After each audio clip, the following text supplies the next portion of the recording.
da minha prática, o que está me motivando e sendo um vetor sempre para a minha prática artística atual. E que é um tema atual, mas é um tema que eu vejo ele desde da graduação. Eu me formei em 2000, acho. Entrei na graduação em 97. Quando eu vou lá pegar os primeiros trabalhos na aula de sei lá o que, em 97, trabalhos esses que a maioria estão escondidos, porque a gente morre de vergonha de trabalho antigo, mas eu vejo que as preocupações já estavam ali. Assim, então, é o que me motiva a fazer hoje, mas é o que já me motivava desde sempre, e provavelmente que vai motivar sempre, porque acho que ser artista é meio que ficar naqueles 3 ou 4 assuntos da vida inteira, tentando não se repetir, mas se repetindo naquele hall de interesses. E o tema que eu escolhi aqui é o literatura. Literatura foi uma palavra que eu inventei, um neologismo que eu inventei no contexto do meu mestrado. Eu fiz o mestrado na UDESC com a Regina Melim, que foi minha orientadora, e eu fiz o mestrado, quando eu entrei no mestrado eu já tinha 36 anos. Então eu já tinha uma produção, já tinha lá os meus 3 ou 4 assuntos que me interessavam.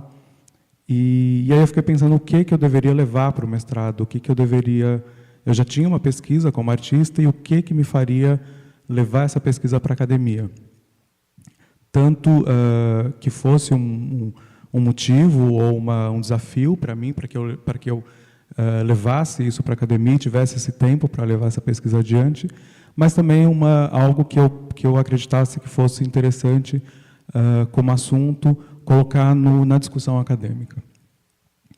E eu fiz o mestrado em processos, né, artísticos, ou seja, era um trabalho prático, e como o próprio mestrado ele pede um texto, mesmo que você faça fotografia, performance, enfim, você tem que ter um texto a ser apresentado como resultado do mestrado, eu fiquei pensando que pelo fato de eu já escrever muito no meu trabalho, de eu usar a palavra, usar o texto no meu trabalho como artista visual, o texto já era matéria de pesquisa, já era matéria de produção artística para mim. Então, que esse texto, digamos, acadêmico, ou seja, a dissertação de mestrado, ela poderia ser já o trabalho, já que eu já tinha essa intimidade com o escrever, e que o escrever sempre, para mim, foi importante no meu trabalho. Abro um parênteses aqui, aquilo que eu disse, desde os meus trabalhos de graduação, de 20 anos atrás, já havia palavra, já havia texto, já havia apropriação, enfim, questões que eu vou mostrar nos trabalhos que eu vou apresentar aqui. E essa intimidade com o texto, com a palavra, acho que vem de uma questão pessoal muito simples, que é do quanto eu sou fascinado por literatura. Eu acho que, como público, digamos, a nomenclatura oficial do que eu faço diz que eu sou artista visual, mas como público, eu acho que eu sou muito mais um público de literatura do que de artes visuais, inclusive. Eu acho que eu leio mais literatura do que vejo exposições de arte. E isso desde sempre. Eu fui um adolescente que não gostava de bandas, não tinha banda predileta, mas tinha escritores prediletos. Só que eu fui para as artes visuais e quanto mais o tempo foi passando nas artes visuais, mais eu fui assumindo a escrita, não só a palavra, mas a escrita mesmo, a escrita textual, texto narrativo no trabalho. E essa vontade de escrever e esse desenvolvimento da escrita no trabalho foi esse momento que eu falei que era isso que eu deveria levar para a dissertação de mestrado. E esse trabalho com escrita acaba gerando sempre uma pergunta de mim para mim mesmo, mas que também os outros me fazem, se eu me considero um escritor. E eu me considero um escritor, mas um escritor em artes visuais. Eu não acho que o que eu faça seja literatura e nem quero fazer literatura, por um motivo muito simples. Eu acho que a minha vontade de trabalhar com texto, a literatura, ela aperta essa vontade, ela limita essa vontade. Acho que isso vai ficar claro nos trabalhos que eu vou mostrar. Enquanto escritor, eu não quero trabalhar só no espaço literário, só no espaço do texto, mas eu quero trabalhar como escritor no espaço arquitetônico, eu quero trabalhar como escritor nos objetos, nas instalações, no texto também, nos livros, nas publicações. Tudo isso, para mim, é espaço para eu trabalhar como escritor, enquanto que para um escritor de literatura, o espaço do trabalho é o trabalho do texto, é a sintaxe, é a ortografia, é a narrativa, é o ritmo do texto. Então, para mim, esse assumir o texto como obra foi uma coisa que foi, aos poucos, sendo natural para mim e que eu escolhi esse objeto, digamos, para usar um termo mais de pesquisa, de metodologia, escolhi esse tema como objeto para a dissertação e nomeei, criei esse termo literatura um pouco para nomear o meu próprio comportamento com a escrita no meu trabalho de artes visuais, mas também para localizar na história vários artistas visuais que trabalham com escrita e que não estão necessariamente na literatura, mas nas artes visuais. E aí o que eu fiz, essa aqui é a capa da dissertação, que depois foi editada pela Regina, pela Parênteses. Eu não vou falar muito da dissertação, porque teria que todo mundo ter lido para acompanhar o que eu estou falando, mas, muito a grosso modo, eu fui tentando... eu criei uma ficção, o trabalho chama Site Specific com Romance, Site Specific no sentido de que é uma dissertação que é obra ao mesmo tempo, e ela é dissertação e obra porque eu fiz no ambiente acadêmico, então ela só tem sentido vista dentro do ambiente acadêmico, por isso o nome Site Specific, e um romance porque eu brinco um pouco durante todo o texto com esse fato de eu estar escrevendo um romance, uma ficção, mas não ser literatura. Então, na verdade, eu uso dois chavões, um chavão das artes visuais, o Site Specific, e um chavão do romance, da literatura, o romance. E aí o que eu fiz foi tentar escrever sempre pensando no texto ou como obra de arte visual, ou a partir de sintaxe, ou de ritmo, ou de textualidade, de chavões das artes visuais. Eu vou dar um exemplo curto aqui, que é um texto curto. Dá para ler? Não, né? Eu vou ler aqui, então, se bem que seria bom ver, né? Bom, eu vou ler um pedaço e eu descrevo. Esse, por exemplo, é um título. Os capítulos da dissertação, eles sempre têm nomes de linguagens das artes visuais. Então, vídeo, velatura, no sentido da pintura, achura, no sentido do desenho. E esse daqui é um dos primeiros capítulos, que chama Vídeo. Em meio à fuga de cores, familiares rejuvenescidos permanecem fixados nas fotografias dos anos 70. Por trás da criança mais velha, o pai de costeletas acende a vela de 3 anos. Sua mãe está parada no ar, enquanto o tom de sua pele desbota rumo à monocromia magenta. A criança mais nova não está nessas fotografias porque o encontro das duas é somente daqui a 3 décadas. Além disso, o outro garoto nasce 6 meses depois do aniversariante começar a se descolorir nessas imagens reveladas 3 dias após a festa. Os 2 garotos se conhecem na época em que as fotografias já não são físicas, são códigos. Envelhecem por efeitos de Photoshop que artificialmente antecipam a mesma melancolia magenta dos tios bêbados que, presos à descoloração analógica, desligam a vitrola laranja e puxam um parabéns para você no aniversário do mais velho. Os 2 garotos se conhecem, 60 anos se passam, e são muitas as imagens dos 2 que restam intactas em cantos da internet, HDs, CDs, DVDs, pendrives ou nos depósitos onde esse lixo jaz superado. O mais velho está há dias entubado pela medicina. O mais jovem, embora bastante idoso, vai até a distante casa do mais velho para vasculhar alguns álbuns antigos, escolhe uma fotografia setentista e a leva clandestinamente à UTI. Desse modo, o mofo vence o código e o mais velho consegue morrer. Na verdade, esse texto curto ele resume toda a ficção, que é uma história entre 2 caras, que fica meio que subentendido, que no último capítulo um deles já não está mais, ele já não aparece mais, e aí percebe-se que no último capítulo, que chama o Ashura, o Velatura, é uma entrevista de um pesquisador mais jovem me entrevistando eu já com 80 anos. E é onde eu digo que foi a pesquisa, etc, etc. Então, na verdade, o livro inteiro são 85 anos na vida de alguém, que sou eu, no caso, e esse trecho ele resume esses 80 anos, então ele condensa o tempo do romance no mesmo pensamento do que é você condensar o tempo na sintaxe do vídeo, na sintaxe do audiovisual. E eu não sei se dá para perceber, por exemplo, cores aqui está com acento circunflexo, fotografias está com PH, Aqui, fotografias com PH de novo. Esse A acentuado, o não crase, né, o acento agudo. Monocromia com CH. Porque eu escrevi esse capítulo numa ortografia de 100 anos atrás. Então, assim como muitas vezes a gente assiste um vídeo e pelos riscos da película ou pela descoloração do filme, a gente deduz que é um filme dos anos 70 ou que é um filme dos anos 50.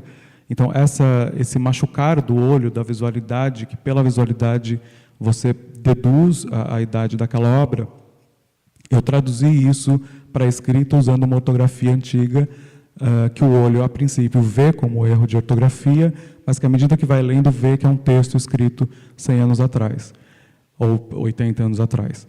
Eu usei um dicionário de 1920, na verdade. Então, toda a dissertação ela foi pensada assim, cada capítulo é escrito sintaticamente, ou na ortografia, ou no ritmo, segundo um chavão, ou uma palavra, ou um conceito que é das artes visuais. No caso aqui, vídeo, eu trabalhando com a questão do audiovisual, tanto nos cortes da edição do texto, compactando o tempo, mas também nessa tradução do que seria cor, risco, sujeira, de película para sujeira, digamos assim, de uma ortografia desatualizada. No caso do Ashura, por exemplo, é um texto em que é uma pessoa falando e repetindo muito o que ela fala, meio que num ritmo vertiginoso, como é a Ashura no desenho, que é quase maneirista, né? Geralmente um desenho ashurado não é um desenho bom, e nesse capítulo, ele é um capítulo que ele tem vários fogos de artifícios, ele é muito artificioso. Eu escrevo tentando cansar o leitor, realmente. No caso do Velatura, que é quando esse pesquisador me entrevista com 80 anos, o próprio texto ele vai dando voltas e vai voltando, ele vai criando transparências no tempo, assim, uma coisa que é falada numa página, retomada na página 20, mas como se aquilo, como se aquilo não tivesse sido falado ou retomado já em outro tempo. Enfim, é difícil explicar muito só lendo mesmo, e só escrever é mais fácil do que explicar. Enfim, o texto é muito grande, então vou ler só o vídeo aqui. Mas, enfim, é mais para falar o quanto a minha vontade de escrever não é a de criar uma narrativa, não é de criar personagem, não é de criar romance. O romance tem lá suas regras de ir criando os personagens, um conflito aqui, uma barriga, um outro conflito mais adiante. Isso não é uma coisa que eu tenho vontade. Também não tenho vontade de contar histórias. Eu tenho vontade de trabalhar materialmente o texto, que eu acho que é o que eu fiz na dissertação e é o que eu venho fazendo das mais variadas formas já há um bom tempo. E aqui eu selecionei alguns trabalhos que eu acho que ilustram bem essa minha relação com o texto e isso que eu chamo de literatura, não no sentido de cunhar um termo, mas no sentido de, para mim mesmo, de ter um termo que vá me alimentando e que eu vou pensando nele para fazer meu próprio trabalho. Eu escolhi os dois primeiros trabalhos para mostrar, trabalhos desse ano, trabalhos bastante recentes, e que são bem diferentes entre si. Esse trabalho chama Notas. Eu fiz esse ano, em maio de 2015, no Centro Cultural São Paulo, que tem a exposição dos editais, que duram mais ou menos, acho que são 3 ou 4 exposições por ano, e junto com as pessoas que expõem nos editais, eles convidam os artistas para expor junto. E eu fui convidado para expor esse ano, e eu nunca tinha exposto no Centro Cultural São Paulo. E quando eu fui convidado, a primeira coisa que me veio à cabeça é o quanto o Centro Cultural São Paulo ele tem uma arquitetura muito específica. Eu não sei se vocês conhecem o Centro Cultural, mas, assim, muito a grosso modo, ele é um prédio que ele é muito invisível, porque ele está num barranco. Tem a Avenida 23 de Maio, em São Paulo, que é uma avenida que era um rio, então ela tem um barranco aqui e tem outro aqui. O Centro Cultural está incrustado num dos barrancos. Você entra pela rua de cima e ele tem uns 400 metros de calçada, então ele tem várias entradas e a rua ela vai subindo um pouco. Então, se você entra pela primeira entrada, ele é térreo com um monte de andares para baixo. Conforme você vai andando pela calçada e entra pelas outras entradas, ele tem 2 andares para cima, um mezanino, a biblioteca embaixo. Então, ele é um prédio extremamente recortado e bem confuso de entender a arquitetura. Assim, eu acho uma arquitetura belíssima. E, ao mesmo tempo, é um prédio que tem os seus espaços positivos, mas não é um espaço positivo cubo branco, ele não é um espaço positivo fechado. Você tem que conviver com todas as especificidades do prédio, do observador, ele entra por onde ele entrar, ele é muita informação visual, como dá meio para ver aqui. Enfim, quando eu percebi que eu fui percebendo que o trabalho que eu queria fazer respondendo esse convite tinha que levar em conta a arquitetura. E eu, na verdade, não sou um artista que trabalha com arquitetura, não sou e nem entendo muito de arquitetura, a não ser da forma empírica como o meu corpo se comporta na arquitetura. E o que eu fiz, eu comecei a escrever, imaginar o prédio e escrever notas sobre o que era aquele prédio. Para mim, é um prédio que eu frequento desde os 10 anos de idade também. Frequentei o cinema, frequentei a biblioteca. Então, é um prédio muito íntimo para mim. E eu fui escrevendo sobre isso, sobre como eu vivia aquele prédio, sobre o que me chamava a atenção naquele prédio. Eu acho que é um dos lugares de arte mais democráticos em São Paulo, democrático no sentido de que tem um público ali de arte, mas tem um público de street dance, tem um público que vai na biblioteca, tem um público que vai almoçar, tem um público que vai só para a internet, que lá a internet é aberta. Então, é um prédio vivo, assim, não é um prédio apenas de artes visuais, onde tem um cubo branco, onde o trabalho está lá protegido do mundo. Não, é um prédio onde você coloca o trabalho no tecido social da cidade, realmente. E eu fui escrevendo esses textos, e ao mesmo tempo que eu fui escrevendo, eu fui pensando o quanto a arquitetura ela é um texto também, no sentido de que ela cria fluxos, ela cria ritmo.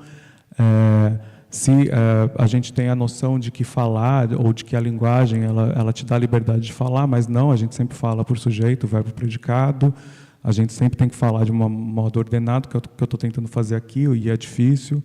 Então, na verdade, a linguagem ela não é tão livre assim. Ela tem uma porta, a linguagem, por onde você entra, ela tem onde você senta o ritmo numa vírgula. Enfim, eu comecei a ver uma analogia entre a linguagem, entre o meu próprio ato de escrever, com o possível texto que já é a arquitetura. Então, a partir daí, eu já tinha, sei lá, umas 3 ou 4 páginas escritas, eu fui criando frases que falassem, ao mesmo tempo, de arquitetura e de linguagem. Não dá para ler direito, mas eu vou ler aqui. E eu fui dando essas sentenças a ideia de nota de rodapé. Então, por exemplo, a nota de rodapé número 1, que, já adiantando, depois eu coloquei uma parede falsa do próprio Centro Cultural, só pedi para que eles pintassem de amarelo, e plotei 5 notas desse lado e do lado oposto mais 4. Eram 9 notas ao todo. Então, na parede da frente, que na verdade não tem frente, porque a entrada do observador é por qualquer lado. Nota 1. O acaso é funcional. 2. Na mecânica do diálogo, o ponto de sustentação dos discursos é pendular. 3. Para a construção do conceito, usa-se também suas contradições. Elas lhe dão a modalidade que o mantém em pé, como edifícios em zonas de terremotos. 4. Se edificações fossem alicerçadas a partir do alto, poderiam ser projetadas e calculadas como coreografia e não como escultura. 5. O instante é coletivo, é o mesmo para todos, uma unidade de tempo histórico. A técnica e a construção fatiam-no em agoras que particularizam o tempo em histórias pessoais. Aí na parte de trás. Para guardar os corpos, a separação protege, a proteção separa. Houve um momento na história humana na qual pensar a alteridade passou a demandar iluminação externa. Pede-se um estudo topográfico que pesquise como os fluxos e movimentos humanos desgastam os relevos, provocando a diáspora do solo. 9. Caso a arte esteja no ponto de intersecção entre a bruxaria e a política, mágica e despacho. E aí o que eu fiz, eu criei essas 9 notas, e eu fui referenciando as notas no espaço através desses cavaletes de cuidado, chão molhado, passe por aqui, passe por ali, que é o tipo de comunicação visual de prédio, de edifício corporativo, de edifício público. Então, aqui, por exemplo, o acaso é funcional, eu coloquei a nota número 1 exatamente no trabalho, meio que como uma meta-referência do trabalho com o próprio trabalho, e fui espalhando pelo prédio. O espaço positivo do Centro Cultural ele fica no mezanino, e aí do guarda-corpo do mezanino, que é essa cerca azul, você vê o outro lado do mezanino, que é o outro ele é em U, o espaço expositivo, e esse buraco aqui embaixo são os andares para baixo, onde fica a biblioteca. Então, aqui tinha a parede, aí você virava de costas, você já via o número 6, lá embaixo. Do outro lado do mezanino, só que no andar de baixo, o número 2, aqui, isso daqui é o outro andar para um outro espaço positivo. Ainda aqui nesse guarda-corpo, que é o guarda-corpo que eu falo no texto, você viu 3 aqui do lado do elevador, indo para a biblioteca. Aqui o 4 estava em frente ao meu trabalho, mas eu coloquei no trabalho do Marsares, que era um artista que estava expondo também, ele topou, ele achou bacana eu colocar essa referência no trabalho dele. O 5, numa das entradas, que é quando você entra da rua diretamente para o espaço positivo. O 9, muito longe, só que eu tive que ir muito com a lente da câmera para pegar o 9, porque aqui está a parede, onde está o texto, e o 9 está do outro lado, no canto do outro mezanino.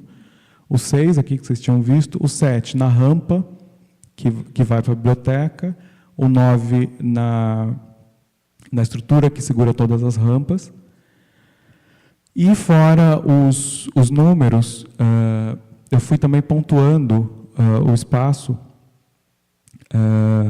e no caso dos pontos, eles não eram necessariamente vistos de onde estava a parede. Por exemplo, esse ponto e vírgula eu coloquei na biblioteca, que quem está na biblioteca não está vendo a parede que está a 2 andares para cima. Ou esse ponto de exclamação está nesse mezanino do primeiro andar, mas o mezanino do espaço positivo é o que está em cima, então a parede estava exatamente em cima. Então, quem estava circulando aqui vendo o ponto de exclamação, não necessariamente tinha acesso à parede que estava lá em cima. E esse daqui é exatamente, eu tirei a foto de onde está a parede. Então, tem aqui o vão da biblioteca, e do outro lado do mezanino, entre 2 espaços positivos, que tinha um vão vazio, eu coloquei a vírgula, que está ali. E na única escada que liga todos os andares desses mezaninos, que é essa escada, eu fui pontuando as quebras na escada com vírgulas e pontos e vírgulas. E aqui nessa coluna, esses aqui são os mezaninos dos espaços positivos que eu falei. Aqui eu estou no espaço positivo, tirando a foto no espaço positivo onde estava a parede.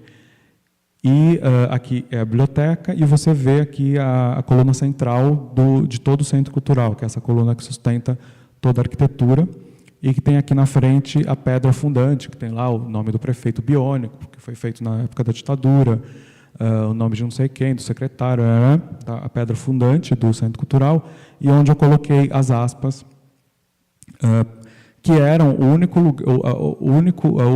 as únicas placas que eu pedi para a curadoria todo dia dar uma olhada para ver se elas estavam realmente ali, porque eu queria muito que essa coluna central tivesse entre aspas. O resto, que eu falei para a curadoria, as placas elas vão acabar andando pela faxina, pela manutenção do prédio, pelo público. Como você vê aqui, o dia que eu fui tirar foto, tinha essas 2 meninas tirando foto entre as aspas. Então, o próprio uso do prédio ia fazendo com que essas placas elas fossem andando. E, para mim, isso não era nenhum problema, porque eu estou trabalhando com o texto de forma metafórica. Não é que a nota 3 está falando exatamente daquela porta. Não. Eu estou falando num plano mais da metáfora, da linguagem desse corpo que se desloca no espaço. Então, não me importava se as placas...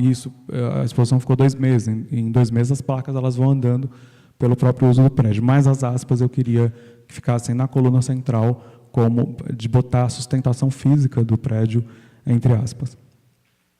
Então, é um trabalho que eu pensei, ele surgiu como texto, ali no Word, no meu computador, escrevendo, mas na hora de jogar esse texto na arquitetura, foi que eu tive que pensar como é que esse texto poderia ser traduzido para uma visualidade, para uma relação de espaço, para uma relação de arquitetura, com um prédio onde 99% do público não é de artes visuais, é o público que está usando a biblioteca, o cinema, o restaurante. Então, como é que eu poderia ativar todo esse uso do prédio? Então, e foi aí que eu pensei nessa coisa de ir colocando as placas Por exemplo, sei lá, quem estava aqui do lado, esse grupo que estava do lado da placa 9 provavelmente não viu a parede que estava lá em cima e não leu o texto. Mas, para mim, só de ver esse número 9, de ter esse embate estranho, onde deveria estar escrito cuidado piso molhado, ver um número e de ter minimamente pensado o que é isso, que relação arquitetônica, que relação de informação é essa, para mim o trabalho ele já está se realizando aí. Então, é um trabalho onde eu não consigo exatificar, essa palavra não existe, mas tudo bem, qual é a coluna do trabalho. Porque, para mim, essas duas que estão brincando com as aspas, não importa se elas não leram o texto, elas estão se colocando entre aspas. Elas entenderam o trabalho melhor do que eu, assim. Então, isso também de ter o texto lá em cima, acho que quando a gente trabalha com texto, a gente é muito autoral, você fica tirando uma vírgula daqui, botando ali, corta um adjetivo, você quer que o texto fique o mais claro possível, você quer muito que a pessoa entenda o que você quis dizer com aquele texto, mas a hora que eu vou para a arquitetura, o uso que a arquitetura, que o público, que o prédio faz do trabalho, desautoriza um pouco essa nitidez que eu quero do texto. Então, aí já é uma outra camada no trabalho. Não importa se elas não leram o texto. Elas se colocaram entre aspas, tiraram uma foto, deve estar no Instagram delas. Acabou. O trabalho para elas é isso, e isso é isso que eu estou falando no texto, né? Esse uso da arquitetura. Então, é um trabalho que, quando eu digo que eu não me considero escritor, que eu não acho que eu faço literatura, é porque o escrever, para mim, ele é dessa forma expandida, só para usar um termo também, meio moda nas artes visuais. É um a mais do que pensar só na exatidão do texto. Também pensar na exatidão do texto, ainda mais que eu leio muito, então eu não consigo não pensar nessa exatidão do escrever, mas como artista visual, a noção de texto, para mim, ela é bem maior do que ficar só no espaço interno do texto.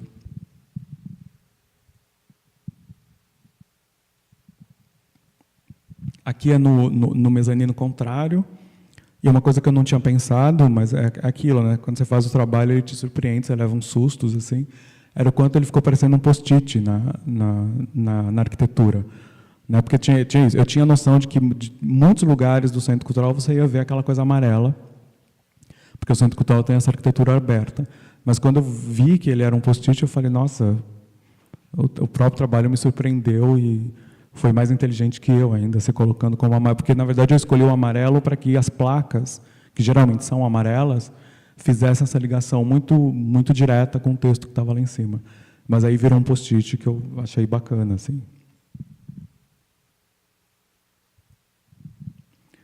E aí, um outro trabalho também bastante recente, que eu acho que aborda um outro tipo de uso que eu faço do texto, é esse texto que foi publicado na atual revista Select, que está agora nas bancas, de outubro e novembro.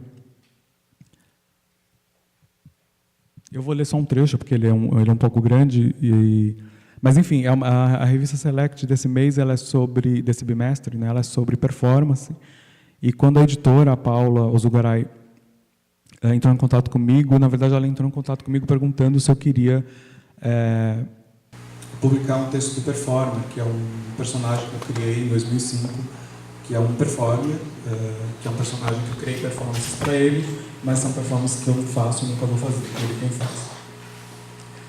E quando a Paula me falou que seria performance, o tema da revista e tal, se eu queria publicar o Performer, ou se eu tinha alguma coisa outra em mente, eu tinha esse texto, que na verdade ele é maior, ele tem umas 10 páginas, e que ele vai ser publicado num livro que vai ser editado esse mês ainda por Tijuana, que o livro chama Somático, e o texto para a revista eu acabei dando também esse título de Somático. Na revista ele vem espelhado, assim, nas duas páginas. Esse quadrado preto, na verdade, ele não existe, né? É o que está impresso na página de trás, então é só esse texto bem em formato de literatura.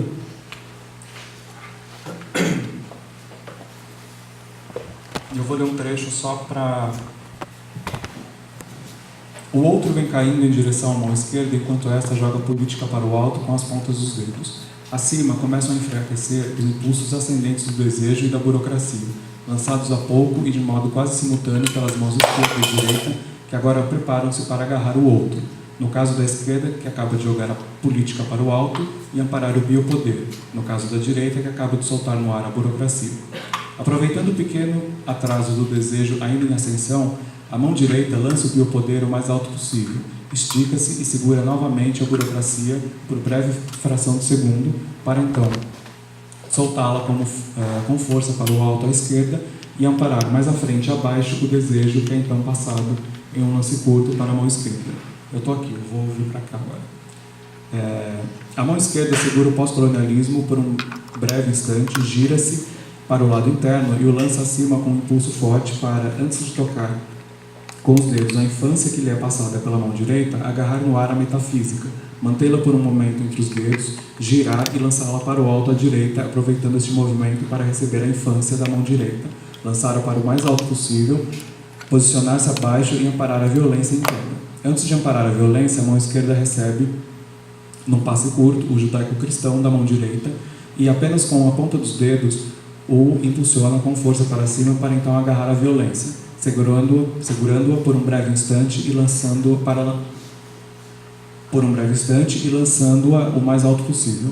A mão direita, recolhendo-se do movimento que passa o judaico-cristão para a mão esquerda, prepara-se no ar para segurar a metafísica que começa a cair, e antes disso recebe da mão esquerda, no passe curto, o fim da história, lançando-a o mais alto que consegue para só então agarrar a metafísica com os dedos, passando-a com um lance curto para a mão esquerda, que se livra rapidamente da metafísica e passa o chapéu.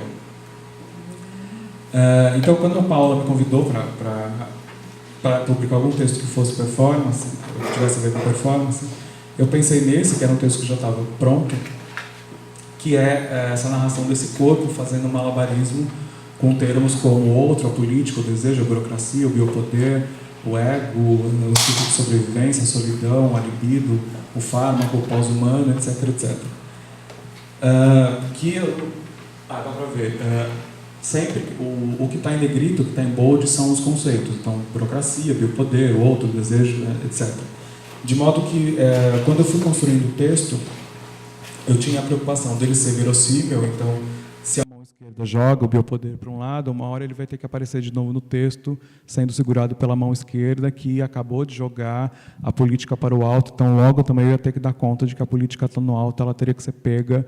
Então, o escrever o texto foi um exercício de lógica, de parar e de, às vezes, desenhar para ver se as coisas estavam se encaixando, de modo que a própria leitura fosse essa leitura que vai te envolvendo e vai te embebedando e vai te deixando confuso de saber se tudo aquilo está dando certo e isso não importa, você continua lendo e as coisas continuam acontecendo com esse corpo, que na verdade não é um personagem. Em nenhum momento eu falo ele, ela, o corpo, é sempre mãos fazendo. Então já é um texto que não tem nem personagem, o próprio texto é o personagem, e também não tem narrador, ou seria o narrador mais neutro possível. É só uma voz narrativa narrando aquilo que ela está vendo desse corpo, fazendo esse malabares. E que, para mim, é um texto performático, no sentido de ser esse texto onde a performatividade, digamos assim, ela é o próprio texto, ela é a própria leitura, ela é o próprio modo como o texto é escrito. E performatividade e escrita essa que acaba gerando uma imagem na cabeça de quem está lendo. Então, para quem está lendo, pode não estar vendo o corpo, mas está vendo as mãos. Então, para mim, isso também já é uma performance acontecendo. Então, é a performance do texto, inclusive de eu escrevendo o texto e tentando que ele dê conta e que ele tenha uma lógica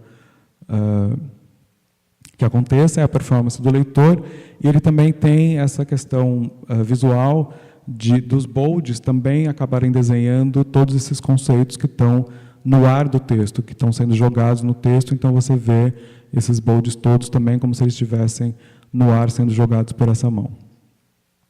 E, na verdade, esse texto ele é um molde, é aquilo que eu falei. No livro que eu vou editar, ele tem 8 páginas, então, daqui 30 anos, os conceitos podem ser outros, eu posso usar exatamente a mesma estrutura de texto e só ir mudando os conceitos, assim como uma performance ela pode ser reencenada, e a cada vez que ela é reencenada, o próprio contexto onde ela é reencenada, do contexto arquitetônico ao contexto de uma época, acaba mudando a performance de alguma maneira. Então, também é um texto que ele se eu for convidado para alguma coisa que só caiba uma página, ele pode ser uma página. Se for às 8, ele é às 8. Se for em um outro contexto que eu queira tirar alguns conceitos e colocar outros, eu coloco também, porque, na verdade, o assunto é o quanto o nosso corpo ele fica tentando esse equilíbrio de muita coisa e que, no fim, é só um passar o chapéu, assim.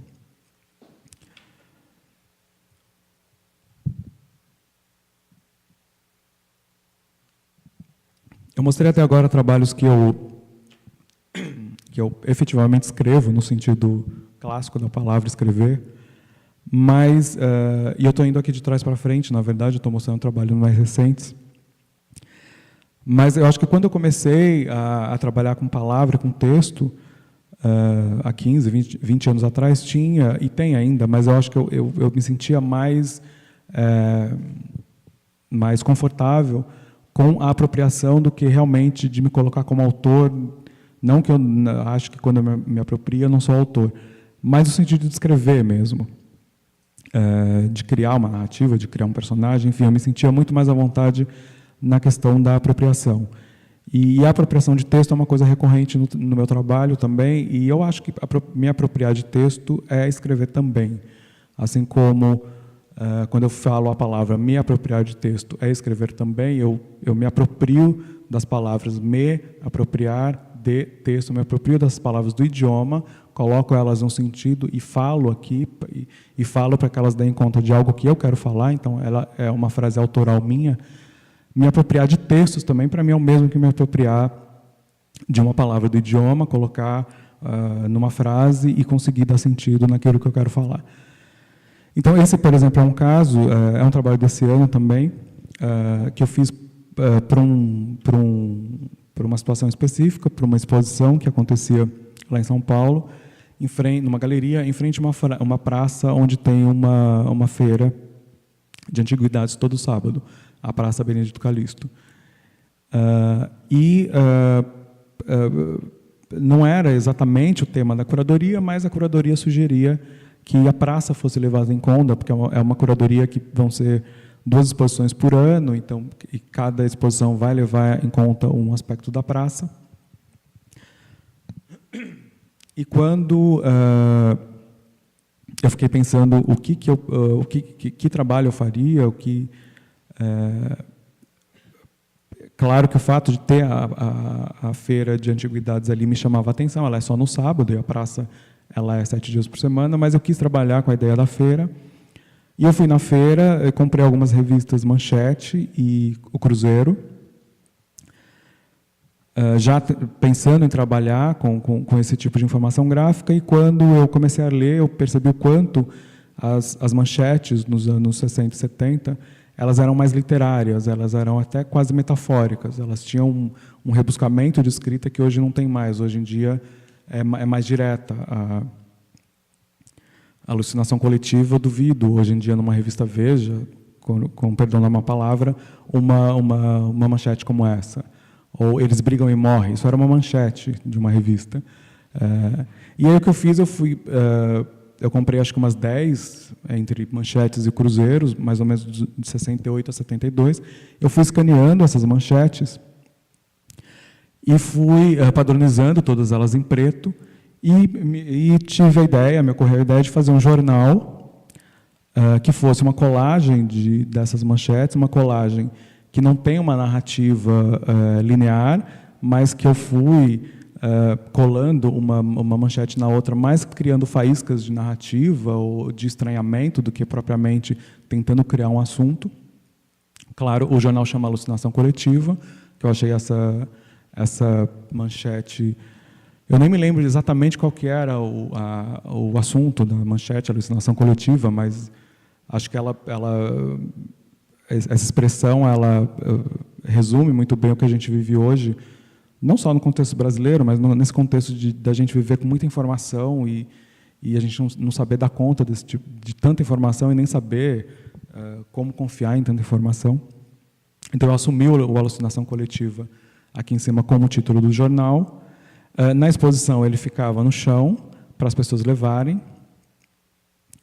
E aí eu vou mostrar aqui o jornal inteiro. Então, eu fui colando O homem que ria de tudo, causa à vista, conflagrada, chapas brancas, o salto, massacre na selva. É quase um poema surrealista, quase o automatismo surrealista, né, que é aquele monte de coisa dita que não tem sentido nenhum. Só que aqui não tem sentido, e não é que são coisas ditas, são coisas verossímeis, porque são manchetes de jornal.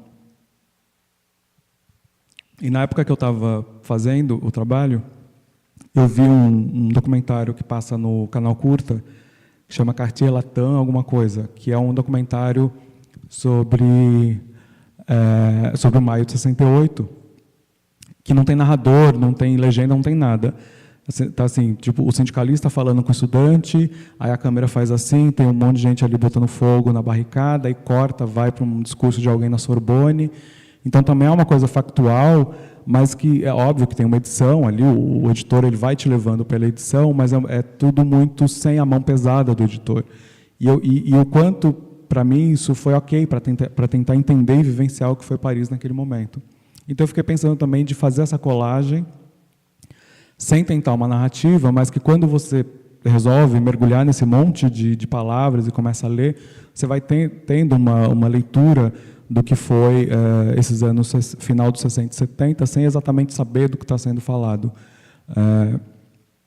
E aí eu vejo, mais ou menos, esse trabalho como uma escrita documental, no sentido de documentário mesmo. Essa é a única página que eu construí uma pequena narrativa que de tudo que eu tinha ali, que eram, sei lá, 250 JPEGs, eu empilhei todos que tinham a palavra poesia, que está aqui. Então, Os Inimigos da Poesia, que eu me lembro que era uma da revista Manchete, quando eles noticiam que os caras do Poema Processo foram para o Rio, não me lembro aonde, tipo Cinelândia, sei lá, rasgar os livros do Drummond, os livros do João Cabral de Melo Neto, fazer uma passeata contra os poetas oficiais, então Os Inimigos da Poesia. O Rock and Roll da Poesia é a primeira reportagem sobre poesia concreta, que saiu no Cruzeiro, de 56, 57, algo assim. Uma poesia construída, João Cabral. Desintegração vocabular na poesia concreta, algo falando de poesia concreta. Aqui embaixo eu não vou conseguir ler nem no meu aqui. Da poesia à presidência, o Sarney, né, que é poeta. Desculpe os poetas. E poesia mudou, porém ainda é necessária, que eu não lembro exatamente o que é. Então, quase como uma referência à própria poesia concreta, de ser dura, de ser estrutural, de ser arquitetônica, eu empilhei aqui de uma forma dura todas as palavras poesia. Porque de uma forma anarquista, caótica, louca, pop, eu estou fazendo mais ou menos o que a poesia concreta faz, no sentido espacial, não no sentido da construção poética. E o que o Poema Processo, boa parte do Poema Processo faz, que é essa apropriação de manchetes, essa apropriação de palavras do cotidiano, colocadas de uma maneira que não é que começa aqui e termina ali, colocadas de uma maneira onde cada leitor mergulha no Poema Processo e faz a sua própria leitura.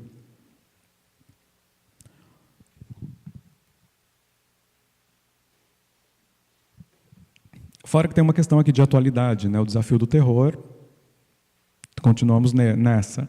A multidão dos desaparecidos, Minas Gerais, né? Deus convocou o velho capitão, não lembro quem que era um desses que morreu, mas sempre tem um desses que morre, e todo mundo fica... Quando você vai ver, na verdade, era um ditador, era um grande... Não era uma pessoa legal, mas, enfim, um jovem líder com vocação política, enfim, na verdade, são manchetes que mostram quanto o ser humano é um ser humano sempre, as coisas não mudam tanto assim. E alguns eu coloquei aqui, eu vi Guevara morto, uma coisa pontual que pontua uma época. E as coisas contextuais, ora a pílula, mostra bem que é de uma época isso. Se bem que agora, com o nosso amigo lá no Congresso, né, o assunto voltou à moda. E agora a Lua, na verdade, essa aqui é uma Lua política, a Lua disputada pela NASA e pela União Soviética, não é a nossa Lua. Então, já é também uma notícia que descolada do contexto, e agora a Lua pode parecer uma coisa romântica, mas onde ela estava ali era uma disputa política entre Estados Unidos e União Soviética. Aí ele termina ali, na marginalia.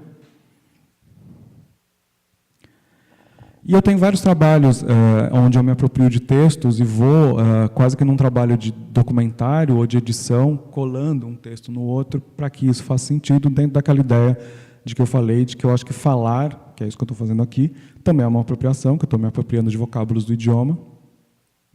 E eu posso me apropriar de um romance inteiro, enquanto significação, e de textos como esses, que são manchetes, ou desses, por exemplo, que é um outro trabalho, é um trabalho que chama Times, ele é esse cartaz que vai no chão também, do espaço positivo.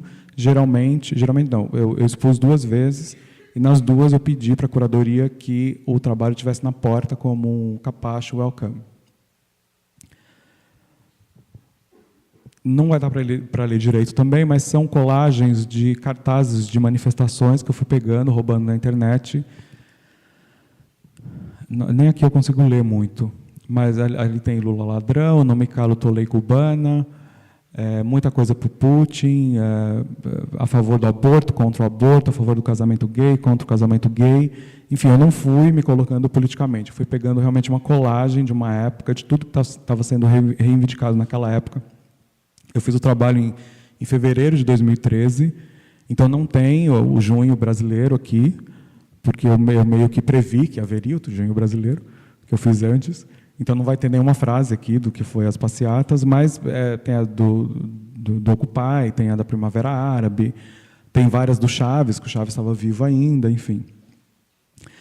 E aí, como aqui também tem essa coisa de juntar um monte de informação que vai dando o ar de uma época, aqui também a minha ideia era fazer essa massa de texto onde você começa a ler, no cartaz dá para ler exatamente cada plaquinha, cada cartaz de manifestação, onde o leitor ele entra por onde ele quer, por esse, por aquele, vai de um para o lado do outro, ou vai lendo e vai criando essa massa de informação que vai dando conta de uma época também, que era essa época de 2013. Todos os cartazes eram de 2013 ou 2012, que eu via pela própria informação que tinha na internet.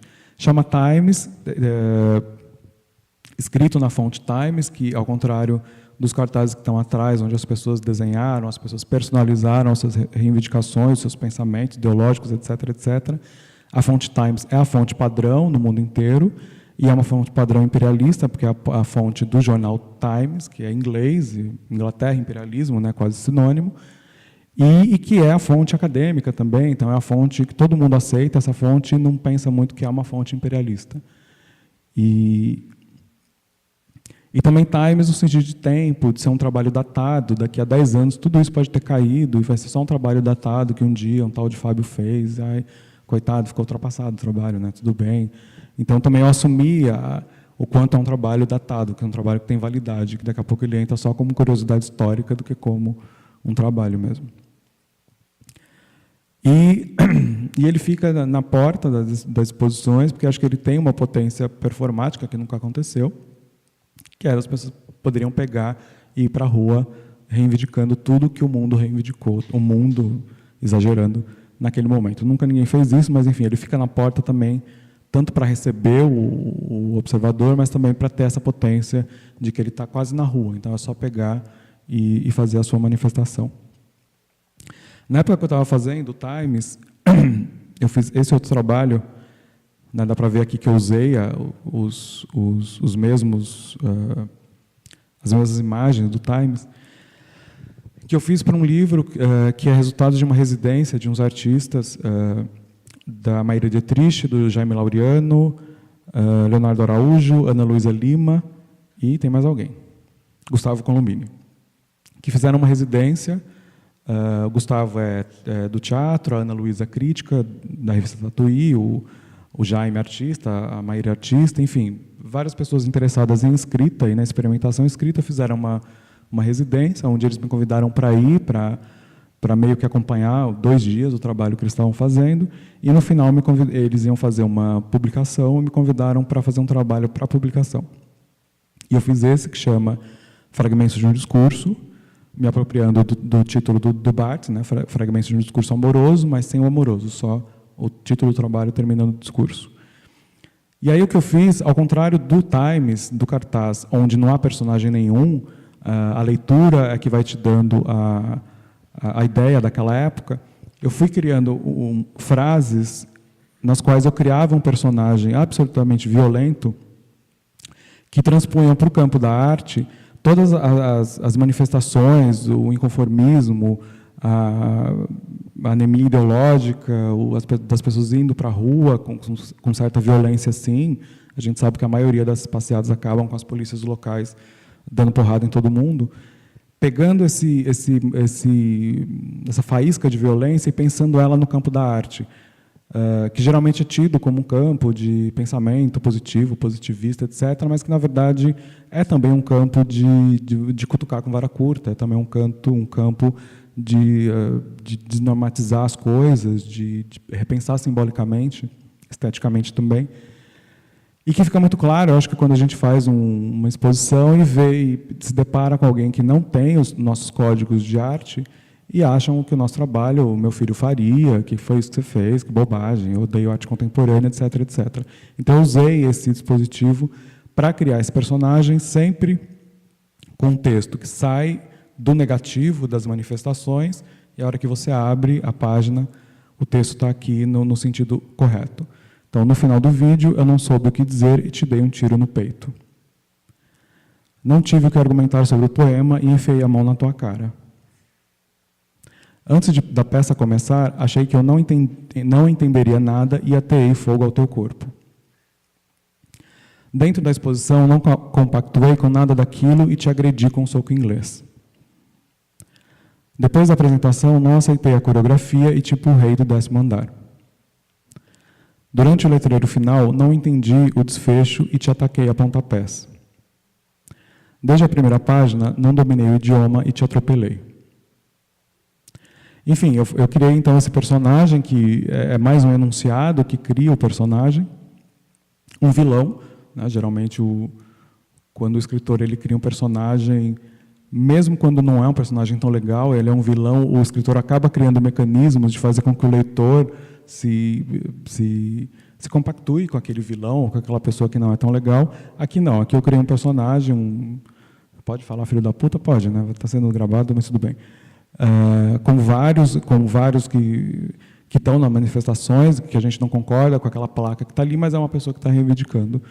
E no caso daqui, isso acontece na arte também, a arte acaba criando uma não comunicação, um estranhamento, um não pacto de linguagem que pode, se não cria violência, da pessoa te dar uma porrada, cria uma violência de, olha, não entendo seu trabalho, acho contemporâneo um saco, não entendo Bienal, acho que vocês estão gastando dinheiro para nada. Isso existe, a gente sabe que existe, e acho que a arte ela tem que operar nisso também, porque se ela transforma alguma coisa é pela via do negativo e não do positivo. E aqui, na questão de escrever, eu realmente escrevi de uma maneira, falando do bastidor da escrita, eu escrevi de uma maneira onde o enunciado fosse muito direto, onde não tivesse muito blá blá blá. Quando você termina de ler a frase, você percebe que teve uma violência. É sempre o eu, então deslocando essa questão da gente sempre achar que a gente é vítima, que a gente tomou um pé na bunda porque o outro é que é filho da mãe, não que a gente é incompetente. Então, criar esse personagem que mostra você, né, tá sempre na primeira pessoa, como vilão, e descrevendo um fato que poderia ocupar 5 páginas, mas contraindo isso para um texto muito curto e grosso, como um tiro mesmo.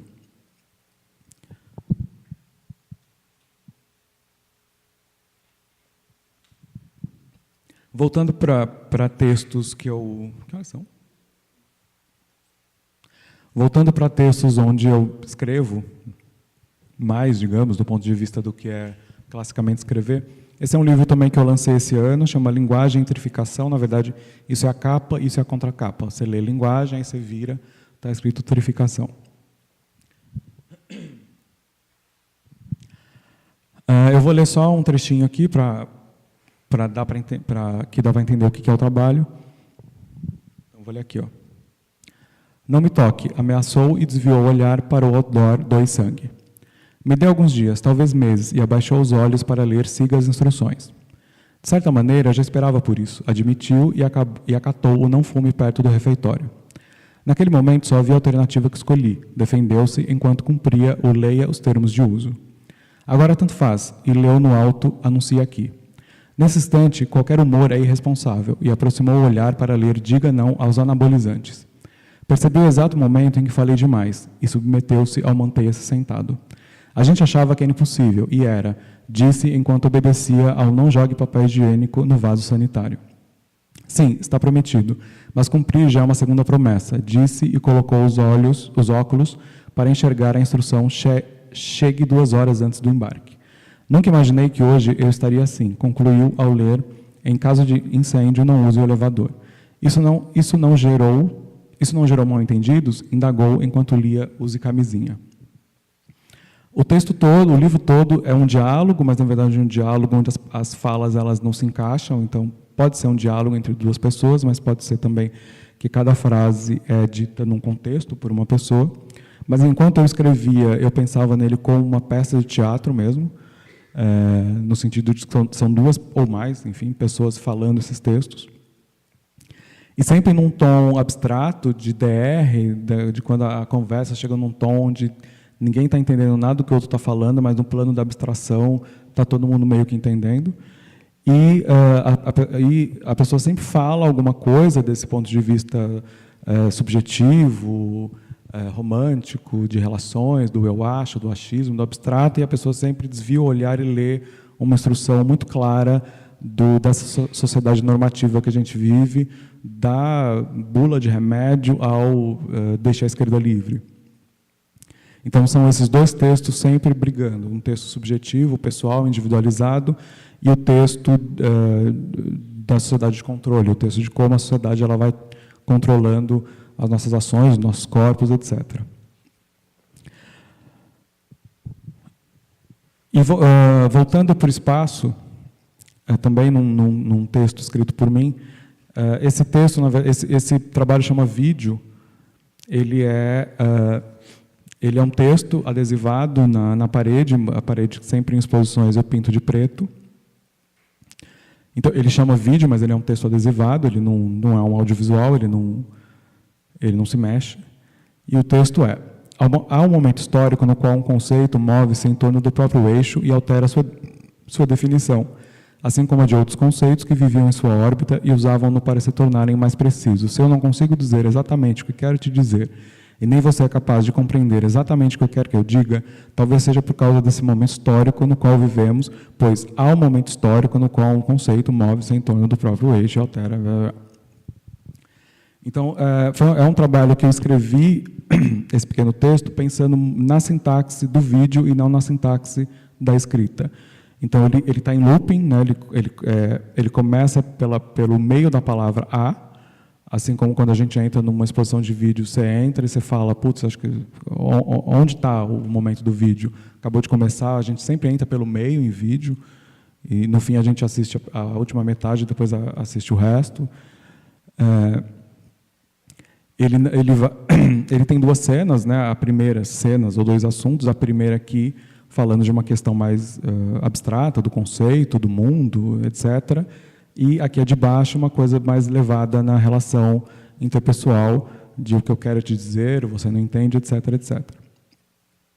Então, são 2 cenas, como um vídeo, e o que faz a fusão das 2 cenas é a fusão exatamente aqui no meio do preciso se eu, que eu fundo a palavra numa só, como um fade in, fade out, de quando no vídeo uma cena passa para outra, fazendo com que a imagem se funda. Então, para mim, esse preciso seu é esse monte de palavras fundidas numa mesma palavra, fazendo a passagem de uma cena para outra. E ele está em looping, que é o clássico do vídeo nas artes visuais, que fica lá o vídeo passando, ninguém entra, e quando você entra, você não sabe exatamente em que momento do vídeo está. E ainda cria um desconforto aqui da pessoa começar a ler e falar, putz, tem um erro de português aqui, coitado, mas tudo bem, vamos continuar lendo. Aí percebe que o H está lá embaixo, aí enxerga o looping, e aí volta e o assunto está em looping mesmo. Você pode ficar lendo isso a vida inteira. Eu nunca fiz isso, mas é possível.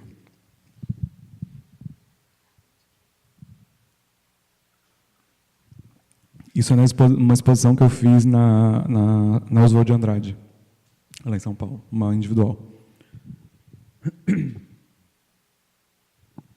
E aí, para meio que ir encerrando, esses trabalhos que eu mostrei, eu fui do hoje para trás, e os primeiros trabalhos que eu mostrei, eles são mais textuais, digamos assim, e menos estéticos.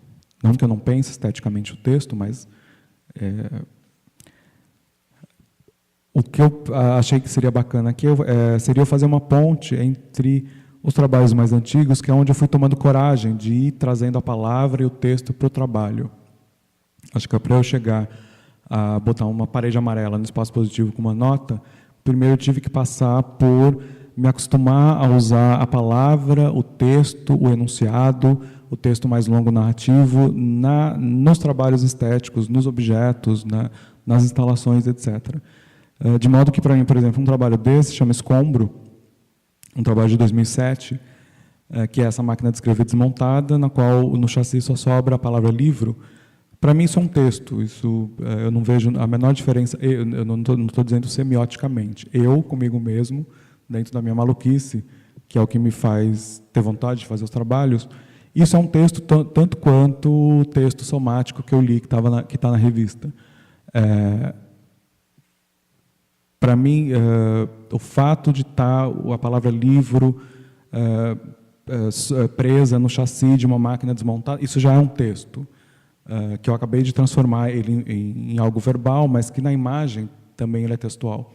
E o que eu quero dizer é que, mesmo nos meus trabalhos que tem pouquíssima palavra, ou que não tem palavra nenhuma, eu sempre penso narrativamente. Eu não sou alguém que trabalha abstratamente, digamos assim, com a estética. E eu já ouvi dizerem para mim assim, nossa, seu trabalho é narrativo, né? Como quem diz, coitado, chato, né? Mas acontece, você vai superar isso. E para mim isso é a coisa mais normal do mundo, assim. O meu trabalho, e às vezes ele é literal, sim, o que é um crime, né? Ainda mais num país concretista como o nosso. Mas, porque eu acho que eu penso tudo como narrativa, eu penso tudo como texto, e como texto visual também, mais do que como platitude, ou como imagem pictórica, ou como o estante da imagem. Eu penso no estante da imagem estendido, de você ir entendendo esse trabalho à medida que você vai vendo todos os elementos. E, para mim, isso é texto. Isso é entendimento que se dá no tempo e não na platitude da imagem. Esse é um outro trabalho mais objetual, mais estético, chama Blanco. É um trabalho de 2007, que também tem a questão da apropriação de textos, que eu me apropriei do poema Blanco, do Otávio Paz, que está nesse livro de cima, que é um poema que ele acontece com o livro virado, e ele tem uma parte azul, uma parte preta e uma parte vermelha. Ou você lê as linhas como elas estão alinhadas, ou você lê o preto e o vermelho. E aqui é a tradução brasileira do Blanco, que chama Transblanco, agora não sei se é do Haroldo ou do Augusto de Campos, de um dos dois. E o trabalho chama Blanco, que é o título original, e eu coloco os dois livros como tabuleiro de xadrez, e essas peças de xadrez como duas pessoas jogando o xadrez. Por uma sorte, eu achei xadrez azul, que já é uma coisa kit o bastante para que eu me interessasse comprasse esse.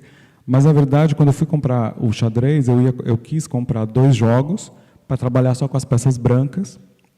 E eu fui com a intenção de comprar um de madeira ou um de plástico amarelo, porque a gente sempre chama as peças brancas de brancas, mesmo elas não sendo brancas. Elas podem ser amarelas, elas podem ser de madeira, a gente chama elas de brancas. Geralmente as pretas são pretas.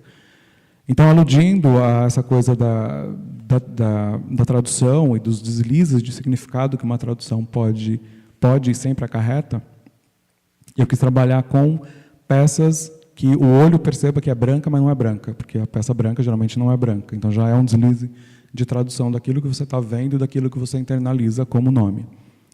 E também que fosse os 2 times brancos, porque, na verdade, é um texto só que traduzido, o mesmo texto em 2 idiomas. Então, é o mesmo jogo de 2 adversários com as peças da mesma cor.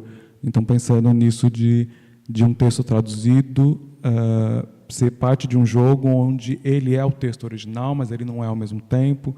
Então, todo é impossível traduzir ao pé da letra qualquer termo, porque cada língua é uma língua.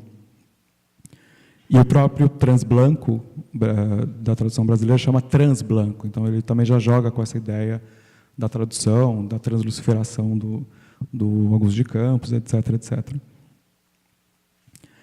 Também ainda na questão da apropriação, e vocês veem que eu me aproprio de textos, né? Eu me apropriei de um Otávio Paz inteiro para fazer um trabalho. Então, para mim, o texto do Otávio Paz, que está aí, ele também é um significado, ele poderia ser uma palavra do idioma que eu me apropriasse, mas aqui eu me aproprio de uma obra inteira. E o Otávio Paz escreveu sobre o Duchamp, e o Duchamp está aqui também como o jogo de xadrez, enfim, são todos significados que vão, para mim, criando esse texto visual da obra. Aqui um outro caso que eu me aproprio de uma obra inteira, do Amante, da Marguerite Duras, que eu comprei a tradução brasileira e o original francês, e recortei o livro inteiro no tamanho de guardanapo, e de um lado é a tradução brasileira e do outro é o original francês. Estão todas as páginas dentro do porta-guardanapos. Então, me aproprio de uma obra, de um texto, velo esse texto, porque ele não está aí, ele nem é legível, porque para que encaixasse aí dentro eu acabei cortando o texto. Então, eu me aproprio mais da obra do Amante, da leitura que as pessoas fizeram dela, do quanto essa obra está na mentalidade coletiva de quem leu, e do que significa transformar essa obra em algo tão banal quanto um porta-guardanapo, do que exatamente de um texto que eu me aproprio para que seja lido. Eu estou me apropriando aqui de um bloco inteiro de significado, no caso literário, e não de um texto para ser lido. E para mim isso é texto. O que eu quero dizer é que, para mim, escrever na parede amarela, escrever na revista ou escrever visualmente, para mim é a mesma coisa. Para mim eu não consigo separar. São procedimentos diferentes, óbvio, mas como obra eu não consigo separar. Aqui é um outro trabalho que também me aproprio de um livro, o Confetes para te deixar mais feliz, Rui, que eu peguei um livro com a obra inteira do Rui Belo, que é um poeta português, triste, melancólico, e que eu adoro, mas, enfim, ele é super triste, super melancólico, e transformei a obra dele em Confetes, quase que num comentário do quanto o poema é triste, talvez a vida dele fosse triste, não sei, não vou entrar aqui em psicologismos, mas o quanto essa tristeza me faz bem enquanto linguagem poética. E aí criei esse trabalho, que é essa caixa com toda a obra dele transformada em confetes. Um outro trabalho que eu me aproprio do livro A Teus Pés, da Ana Cristina César, que é um livro de poesia, e que eu pego cada poema e jogo todos os versos para a última linha. Aqui, no caso, fui fazendo isso, sobrou a palavra pouso, por uma coincidência, mas porque o verso que termina com a palavra pouso era o mais longo, então, a hora que ele cai, fica a palavra solta ali.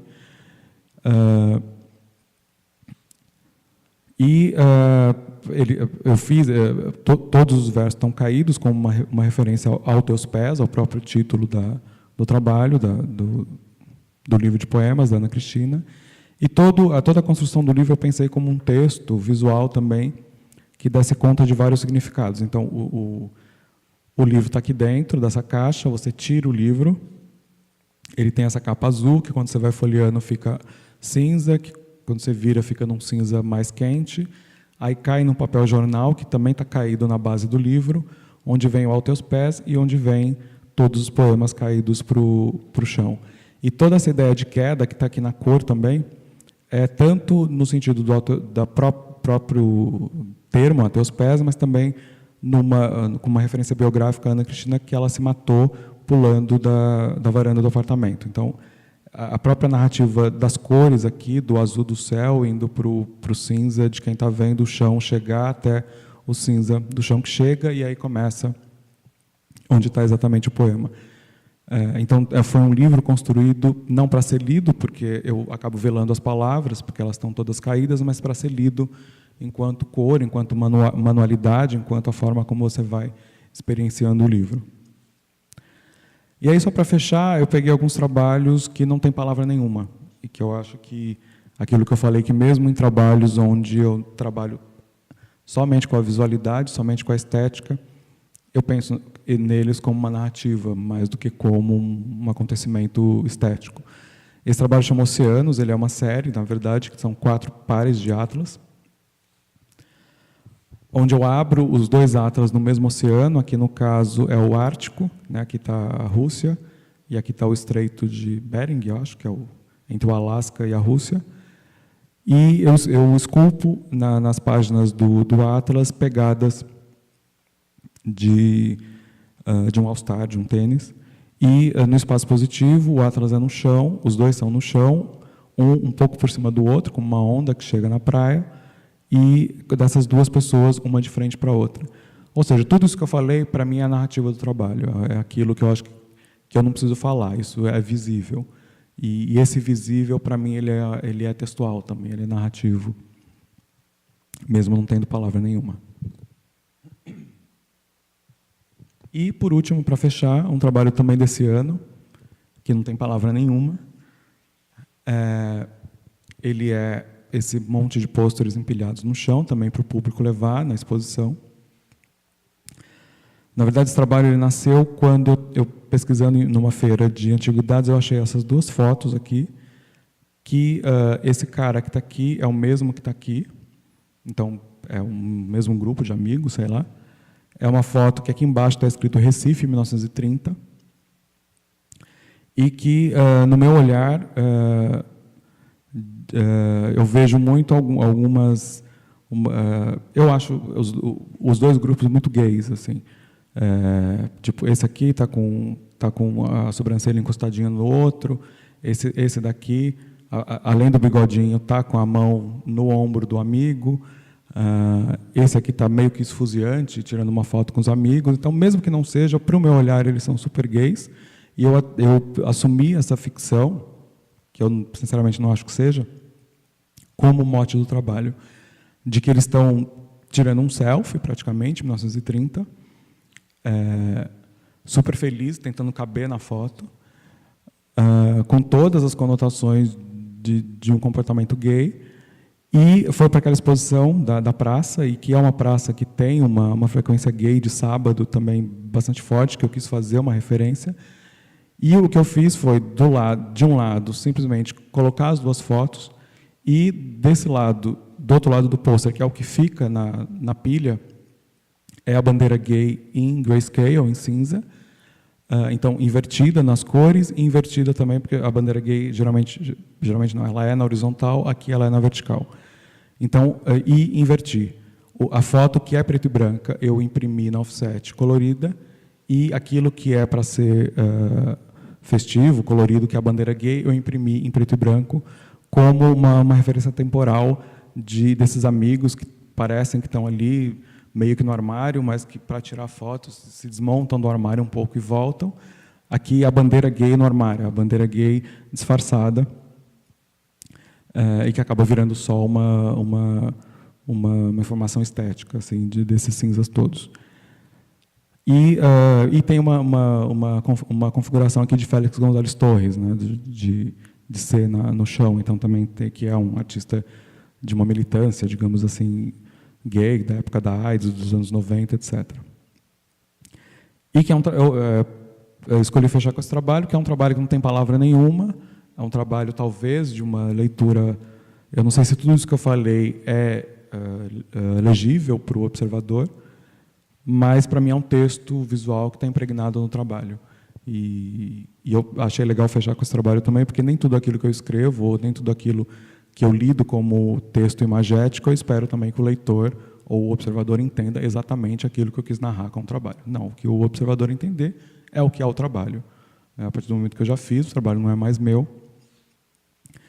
Então, acho que também tem essa diferença. Assim, eu acho que na literatura, o escritor ele sempre vai levando, e o bom escritor geralmente faz com que o leitor não perceba o quanto ele é levado pela narrativa.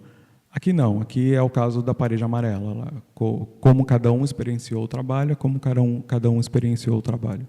E mesmo essa narrativa, que eu não tenho acesso de como o outro experienciou o trabalho, é uma narrativa que é do trabalho, mas que não é mais minha.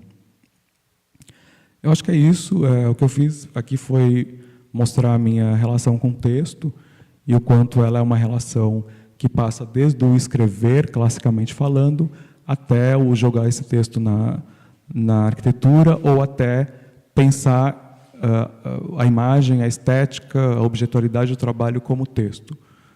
Nem que o outro não enxergue esse texto, o que me fez fazer o trabalho foi uma vontade de narrativa, foi uma vontade de texto. E aí, nesse sentido, é o que eu chamo de literatura, que foi aquele termo que eu falei lá atrás, que eu acho que é um termo que define bem essa contração que eu faço entre um escrever que não é só o escrever da literatura, é o escrever que eu tento fazer nas artes visuais como artista visual. Acho que é isso. Obrigado.